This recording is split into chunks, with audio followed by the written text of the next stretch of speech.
सभी दर्शकों को नमस्कार, मेरा राम राम। मैं आज गुर्जर दर्शन चैनल के माध्यम से समाज की ऐसी प्रतिभा को आपसे रूबरू कराने का प्रयास कर रहा हूं जो आपको भी एहसास होगा कि हमारे समाज में ऐसी ऐसी प्रतिभाएं हमारा नाम रोशन कर रही है। आज सबसे पहले मैं आपको जिस घर में से ये बच्चा निकला है उसके घर से रूबरू कराना चाहूँगा। सबसे पहले तो ये देखिए कि ऐसे परिवार से, ऐसे स्थिति से निकला हुआ बच्चा जो प्रधानमंत्री ग्रामीण योजना के तहत सिर्फ एक कमरा निर्माण हुआ है, बाकी छप्पर देख सकते हैं। जहाँ जानवरों के बीच में रह कर के इस बच्चे ने आज हम सबको गौरवान्वित किया है। ऐसे परिवार के ऐसे प्रतिभाएं हमारे समाज में हैं जो अपनी प्रतिभा से हमको गौरवान्वित महसूस कराती रहती है। आइए हम ऐसी प्रतिभा से आपको मिलाने का प्रयास करते हैं। ये हैं अजमेर ज़िले की नसीराबाद तहसील के काबरी चाट के निवासी सत्यनारायण गुर्जर, जो हाल ही में जयन पद पर चयनित हुए हैं। सत्यनारायण जी, पहले तो आपको बहुत बहुत धन्यवाद कि आपने इस पद पर चयन हुआ है।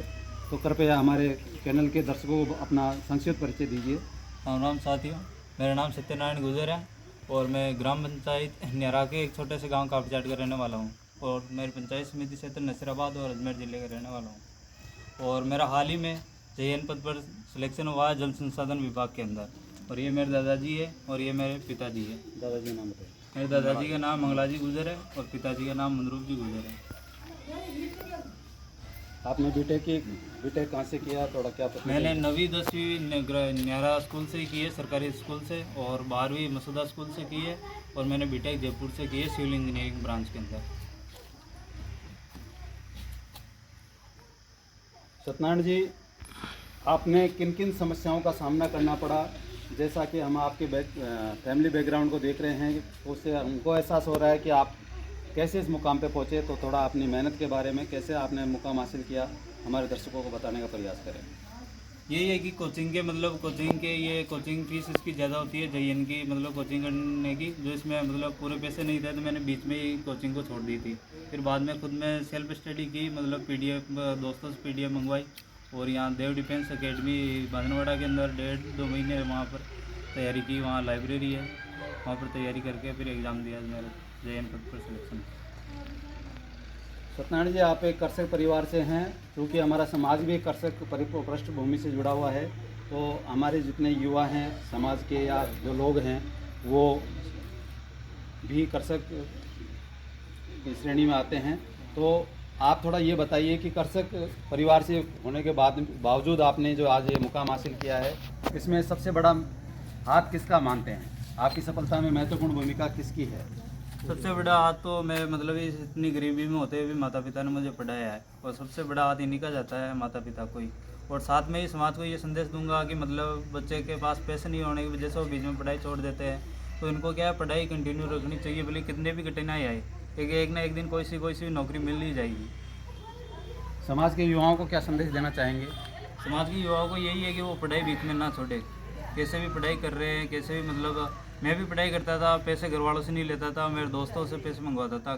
कम से कम 10-15 हज़ार मेरे दोस्त मांगते थे, उनसे एडजस्ट करता था, वो मेरे खाते में डाल देते और घर वालों से नहीं लेता था मैं पैसे। जैसा कि हमको सुनने में आया है कि आपका अभी शादी भी नहीं हुई है, सगाई करने में लोग हिचकिचाहट महसूस करते थे, उसको लेकर के आप क्या क्या सोचते हैं?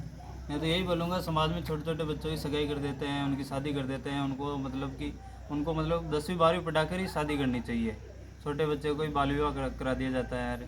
मतलब ये एक उम्मीद रखनी चाहिए, नौकरी के बाद ही उनकी शादी करे, बस यही है। उनको क्या ललक रहेगी शादी के बाद में, मतलब कि चाहत रहती है कि भाई मेरी नौकरी लगूंगा तभी शादी होगी। जैसे पूर्वी राजस्थान में मीणा समाज के अंदर नौकरी नहीं लगता है तब तो उनकी शादी नहीं होती है। हमारे समाज में बालिका शिक्षा को लेकर के आपकी क्या सोच है कि बालिकाओं को कैसे हम आगे मोटिवेट करें, कैसे बढ़ाएं? इसमें थोड़ा समाज को बालिकाओं से क्या है, 7वीं 8वीं पढ़ाकर ये बीच में छोड़ देते हैं, मतलब कि दूर जाना पड़ता है लड़कियों को, तो ये बीच में छोड़ देते हैं। वहाँ कौन ध्यान रखेगा, ऐसे वैसे फलाना ढेकड़ा, बहुत सारे कारण बता देते हैं। तो उनको क्या है, उनको पढ़ाई रखनी चाहिए। जैसे भी अभी बीटेक के अंदर में लड़कियां मतलब हमारे से कम 20-25 नंबर कम जा रहे हैं उनकी कट ऑफ। लड़के है नहीं बीटेक की भी, तो मतलब नॉर्मल नंबरों पर ही लग रही है। और ये गुजरों की तो लड़कियां मतलब कम ही पढ़ी हुई है। अभी हाल ही में लाइब्रेरी के अंदर सबसे ज़्यादा गुजरों के बच्चे ही आ रहे हैं अभी लाइब्रेरी में। को समाज में जो कुरीतियाँ हैं वो कुरीतियाँ क्या हमारे विकास में रोड़ा बनी हुई है या हमारे समाज की तो सबसे बड़ी यही है, जो ये बुजुर्ग लोग हैं ये समाज को बिगाड़ रहे हैं।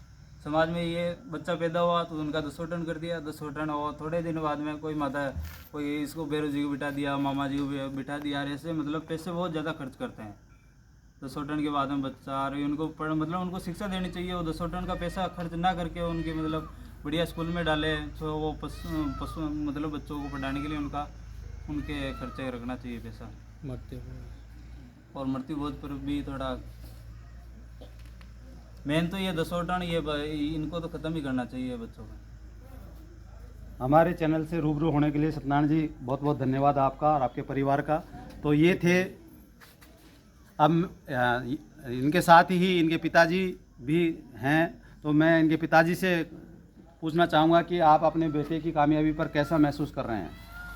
इनकी कामयाबी से हम प्रसन्न हैं। इनकी होशियारी से ही पद ग्रहण किया।